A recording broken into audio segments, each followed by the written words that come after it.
देश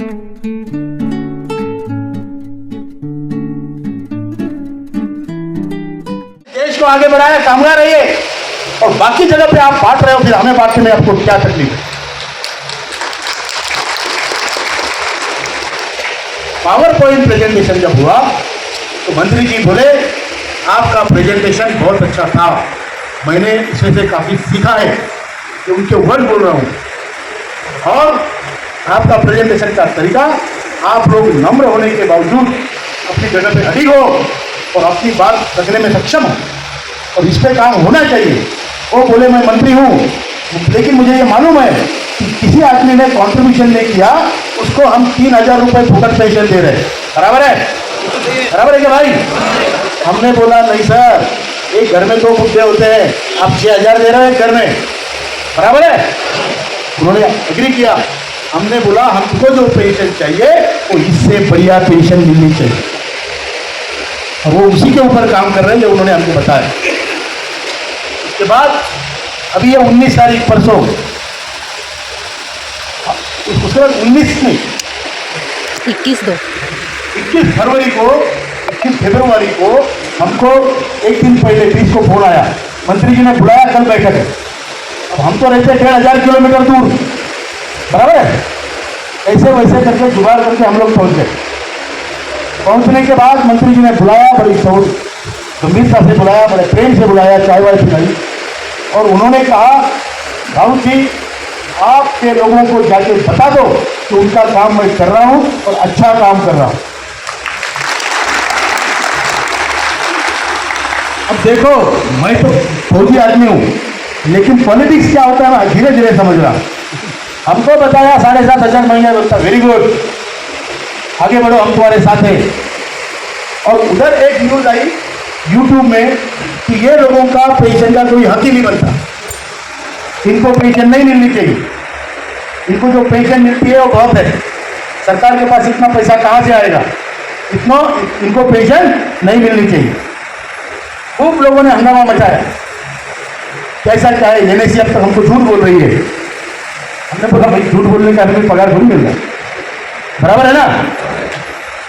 फिर न्यूज आई कानपुर के न्यूज़पेपर में, 3-4 बड़े न्यूज़पेपर में, जागरण, अमर उजाला, हिंदुस्तान टाइम्स, उसमें न्यूज आई सरकार 3,000 रुपये करने पर विचार कर रही है।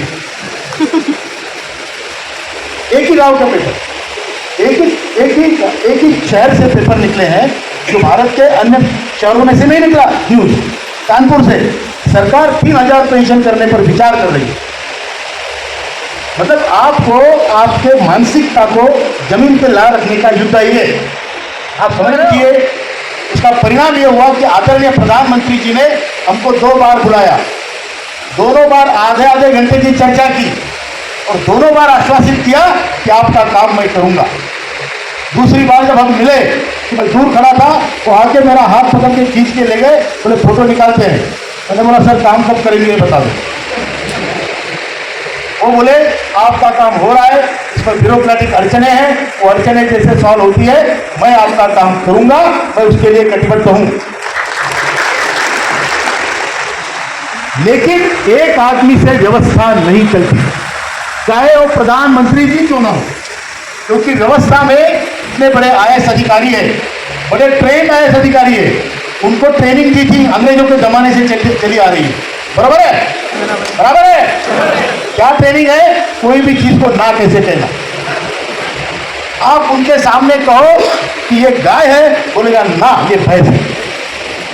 उसको बोलो ये बैल है, बोलेगा नहीं गाय है। ये उनका ट्रेनिंग है। तो ये सबसे बड़ा चैलेंज हमारे सामने था कि पॉलिटिशियन लोग समझ जाते हैं, क्योंकि उनको चुन के आना है, उनको प्रसिद्धि भी मिलनी है, उनको कीर्ति मिलेगी, वो काम करना चाहते हैं। लेकिन ब्यूरोक्रेटिक लोग, उनको कोई काम से मतलब नहीं, दी जाओ पैसा आओ, ये सिस्टम है। तो हमने उसके बाद ब्यूरोक्रेटिक सिस्टम के सबसे बड़े जो अधिकारी है भारत देश में, उनके साथ हमारी मीटिंगें हुई, प्रेजेंटेशंस हुए। आपको बता दूं, कैबिनेट सेक्रेटरी जो भारत का सबसे बड़ा ऊंचा ओहदा होता है, ऊंचा दर्जा होता है, तेरी भाषा समझ में आ रही है? भाषा समझ में आ रही है थोड़ी? क्योंकि मैं कन्नड़ बोलूंगा तो आपको बिल्कुल समझ में नहीं आएगी। कैबिनेट सेक्रेटरी से हमारी 2 घंटे चर्चा हुई, राउंड टेबल कॉन्फ्रेंस हुई, expenditure secretary, finance secretary, labour secretary, तो जो ब्यूरोक्रेसी है उसके सारे टॉप क्रीम से हमने बात की, उनको हमने अपनी बात समझाई, वो बात भी समझ गए और तभी इसको गति मिलनी शुरू हुई। हमने आदरणीय वित्त मंत्री से कम 3 बार मुलाकातें की, चर्चा की। उन्होंने ट्विटर में भी डाला था, I met commander Ashok Raut and जेनेसिटी। देश का अर्थमंत्री लिखता है कि आपकी कीमत है, आपकी कीमत कम नहीं है, लेकिन यह आपकी कीमत तब तक है जब तक आप संगठित रहोगे। अरे मांग कम कर रहे हो, बराबर ही क्या है, वो देंगे तब देंगे, लेकिन मांग कम करके आप फिर से जा रहे हो, ये बात तो अच्छी नहीं ना। नहीं, बराबर ही छोटे भाई। तो इसलिए हमको आने वाले 24-25 मतलब कल और परसों 2 दिन पूरे हिंदुस्तान में जहां जहां ईपीएफओ ऑफिस है, हम हजारों की संख्या में एकत्र होंगे और 7,500 महंगाई भत्ते की मांग रखते हैं। जहां ईपीएफओ ऑफिस नहीं है वहां डीएम के ऑफिस में, कलेक्ट्रेट में, वहां कलेक्ट्रेट में जाएंगे, उसको निवेदन देंगे। सारे निवेदन ग्रुप पे अवेलेबल है, जिला अध्यक्ष, क्लस्टर अध्यक्ष, इनको इसमें साइन करके देना है। बड़ी संख्या में प्रेजेंटी लगानी है। मैं जानता हूँ कर्नाटका बहुत बढ़िया काम है स्टेट का, आप सब लोग को बहुत बहुत प्रणाम है, बहुत बढ़िया काम किया है और आपके नेतागण भी बहुत ईमानदार, बहुत अच्छे लोग, बहुत अच्छी मदद भी करते हैं फाइनेंस की। तो ये सारी चीज़ें हैं और इसके लिए आपको 24-25 कल परसों ये आंदोलन सफल करना है। इसके लिए आप जो लोग यहाँ नहीं आ पाए उनको भी बोलो। मैं आपको बोलता हूँ, भगवान हमने देखा क्या? नहीं देखा क्या भाई किसी ने? अगर भगवान का दर्शन करना है तो हम कहाँ जाते हैं? मंदिर में जाते हैं। भगवान स्वयं तो आता नहीं, मतलब मेरा दर्शन करो, बराबर है। मैं अपने भगवान के दर्शन करने इस मंदिर में आया हूं। आप मेरे भगवान, अपने भगवान का दर्शन करने इस मंदिर में आया हूं। इस पर खुश मत होना, क्योंकि आपके भी भगवान तो कहीं होंगे ना। नहीं, आपके भगवान वो है जो यहां नहीं आ पाए, कोई बीमार है, उसके पास पैसा नहीं है, और कोई अहंकारी है, नहीं आना चाहता। और एक कैटेगरी ऐसी भी है, यहाँ जाने का सबका होगा तो मेरा भी होगा, बराबर है, सबका होगा तो मेरा भी होगा, वो भी अज्ञानी है। आपको उनके पास जाना है, संगठन को बढ़ाना है, हर किसी को अपना भगवान ढूंढना है। मैंने ढूंढ लिया है, बराबर है।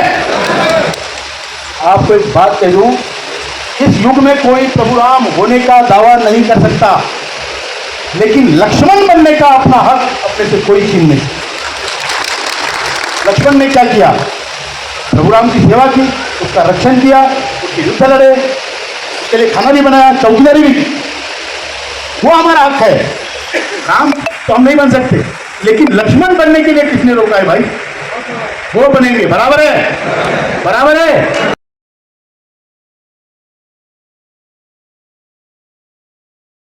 अगर आगे नहीं बनता तो आप निराश हो जाओगे कि नहीं?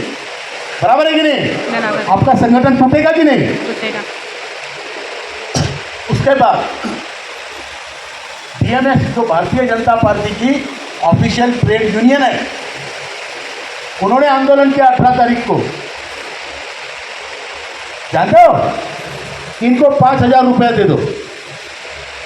हमने उनको पूछा, भाई 5,000 तू दिलाने की बात कर रहा है? पहली बात तो कोई भी ट्रेड यूनियन ये ट्रेड का काम करती है। ट्रेड मतलब व्यापार, ट्रेड मतलब इंडस्ट्री। उसमें जो कार्यरत कर्मचारी होते हैं उनकी समस्या सुलझाने के लिए भारत देश में ट्रेड यूनियनें बनी है, बराबर? समझ में आ रहा है? बराबर है क्या? भूख लगी?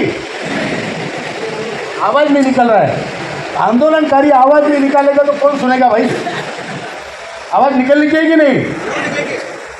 खाना 2 मिनट बाद में, ठीक है। और हमारा जो संगठन है वो ट्रेड यूनियन नहीं है, एक सामाजिक संगठन है। अब इसमें से भी जो बूढ़े लोग हैं, आदमी रिटायर्ड होने के बाद ट्रेड यूनियन का सदस्य नहीं रहता, वो पावती नहीं फाड़ता। तो हम लोग जब ट्रेड यूनियन के सदस्य नहीं है तो वो ट्रेड यूनियन आके बोल रही इनको 5,000 दे दो, इनके बाप का माल है क्या? बराबर है कि झूठ है? ये आके बीच में हमारे ऊपर हावी होके कह रहे इनको 5,000 दे दो। अबे साले तू अपना देख, हम बूढ़े जरूर हैं लेकिन संगठित हैं और हम अपना हक लेंगे। बराबर की झूठ? हम 7,500 महंगाई भत्ता दे लेंगे। और दूसरी बात ये, जब लेने वाले 7,500 महंगाई भत्ता बोल रहे हैं, देने वाली सरकार उस पर विचार कर रही है, उस पर चर्चा हो रही है, प्रधानमंत्री, वित्त मंत्री, श्रम मंत्री, हर कोई जानता है, और उसके बाद ये तीसरा आदमी आके बोल रहा है इनको 5,000 दे दो। मांगने वाला तैयार है, देने वाला तैयार है, बीच में ये कौन आए भाई? तो ये दलाल